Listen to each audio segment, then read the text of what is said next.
Youth കോൺഗ്രസിന്റെ സംസ്ഥാന അധ്യക്ഷൻ ഒ ജെ ജനീഷ് റിപ്പോർട്ടർ ടിവിയോടൊപ്പം ചേരുകയാണ്. മന്ത്രി ഗണേഷ് കുമാറിനെതിരെ ഇന്ന് വലിയ പ്രതിഷേധമാണ് സംസ്ഥാനത്തുടനീളം നടത്തുന്നത്. അപ്പോൾ വരും ദിവസങ്ങൾ എങ്ങനെയായിരിക്കും പ്രതിഷേധം തുടരാൻ തന്നെയാണോ യൂത്ത് കോൺഗ്രസിന്റെ ഒരു തീരുമാനം? ഗണേഷ് കുമാർ മന്ത്രിസ്ഥാനത്ത് തുടരാൻ ഒരു കാരണവശാലും അർഹനല്ല. ധാർമ്മികത എന്ന ഒരു വാക്കിന് എന്തെങ്കിലും ഒരു അർത്ഥം ഇടതുപക്ഷം കൽപ്പിക്കുന്നുണ്ടെങ്കിൽ മുഖ്യമന്ത്രി പിണറായി വിജയൻ അദ്ദേഹത്തിൻ്റെ രാജി എഴുതി വാങ്ങണം. കാരണം ഈ വിഷയത്തെ സംബന്ധിച്ച് ഏറ്റവും ആദ്യം മന്ത്രിയുടെ ഭാര്യ വിളിച്ച് സംസാരിക്കുന്നത് 112-ലാണ്. 2 മുഖ്യമന്ത്രിയുടെ മകളെയാണ്. മുഖ്യമന്ത്രിയുടെ മകൾ എന്നുള്ളത് ഒരു ഔദ്യോഗിക സ്ഥാനമല്ല. പക്ഷേ സ്വന്തം മകളോട് പറഞ്ഞ ഒരു കാര്യം അവർ അച്ഛനോട് പറയാൻ സാധ്യതയുണ്ടല്ലോ. അച്ഛൻ മകൾ ബന്ധത്തിലെങ്കിലും പറയുമല്ലോ.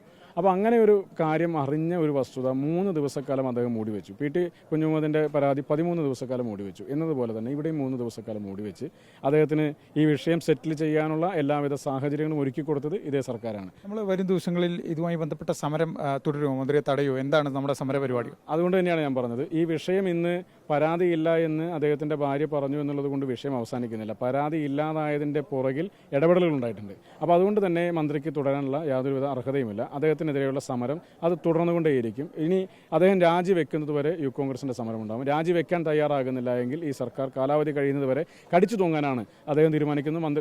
സംരക്ഷിക്കാനാണ് മുഖ്യമന്ത്രി തീരുമാനിക്കുന്നതെങ്കിൽ അതുവരെയും യൂത്ത് കോൺഗ്രസിൻ്റെ സമരം തുടരും. തെരുവിൽ യൂത്ത് കോൺഗ്രസിൻ്റെ നേതൃത്വത്തിലുള്ള സമരങ്ങളുമായി വരും ദിവസങ്ങളുണ്ടാകും. എന്ത് തരം സമരമാണ് ഉദ്ദേശിക്കുന്നത്? കരിങ്കൊടിയാണോ അതോ ഇനി മറ്റേതെങ്കിലും തരത്തിൽ KSRTC സ്റ്റേഷനുകൾ കേന്ദ്രീകരിച്ച് എന്ത് സമരമാണ് നമ്മൾ ഉദ്ദേശിക്കുന്നത്? അല്ല, അത് ആ രീതിയിൽ തന്നെ കേരളത്തിൻ്റെ പൊതു മനസാക്ഷിക്ക് ഈ വിഷയത്തെ സംബന്ധിച്ച് ബോധ്യപ്പെടുത്താവുന്ന തരത്തിലുള്ള സമരങ്ങൾ ഞങ്ങൾ സ്വാഭാവികമായിട്ട് തുടരും. അത് പ്രതീകാത്മകമായ സമരങ്ങളുണ്ടാകും. KSRTC ബസ്സുകളൊക്കെ ഒരുപാട് പരസ്യങ്ങൾ കൊണ്ട് നിറഞ്ഞു നിൽക്കുന്ന ഒരു കാലമാണല്ലോ. KSRTC ബസ്സിലെ പരസ്യം എന്ന് പറയുന്നത് സ്ത്രീ സുരക്ഷയാണ്. ഇന്ന് മുഖ്യമന്ത്രിയുടെ പരസ്യങ്ങളൊക്കെ അത് KSRTC ബസ്സിലും കാണുന്നുണ്ട്. സ്വാഭാവികമായിട്ട് KSRTC ബസ്സിൽ ഗതാഗത മന്ത്രിയുടെ ഈ പറയുന്ന അബദ്ധസഞ്ചാരത്തെ സംബന്ധിച്ചുള്ള പരസ്യങ്ങളും സ്വാഭാവികമായിട്ടും വരണ്ടേ. അപ്പോൾ അത് വരുന്നത് ഉൾപ്പെടെയുള്ള പ്രതീകാത്മകമായ സമരങ്ങളുണ്ടാകും. വ്യവസ്ഥാപിതമായ രീതിയിൽ ഒരു യുവജന സംഘടനയ്ക്ക് ചെയ്യാവുന്ന എല്ലാവിധ സമരങ്ങളും ഉണ്ടാകും. അത് മറ്റു മന്ത്രിമാർ നേരത്തെ ഒരു മന്ത്രി പറഞ്ഞതുപോലെ ഇരവാദം പറയരുത് എന്നുള്ള ഒരു മുൻകൂർ ഓർമ്മപ്പെടുത്തൽ മാത്രമേ അദ്ദേഹത്തോടുള്ളൂ. ഈ വീണ ജോർജിനൊക്കെ വലിയ രീതിയിൽ വഴിയിൽ തടയുകയും കരിങ്കൊടിയൊക്കെ കാണിച്ചിരുന്നു. സമാനമായ ഒരു പ്രതിഷേധമാണോ ഉദ്ദേശിക്കുന്നത്? വഴിയിൽ തടയാൻ ഉദ്ദേശിക്കുന്നുണ്ടോ?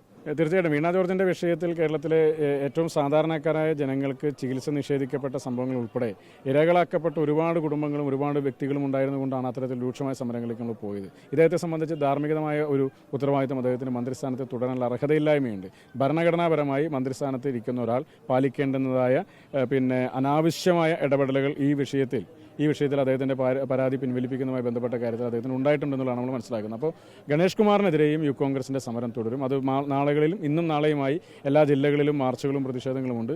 അതോടൊപ്പം തന്നെയുള്ള കരിങ്കൊടി സമരങ്ങളും അതിൻ്റെ ഭാഗമായിട്ടുണ്ടാകും.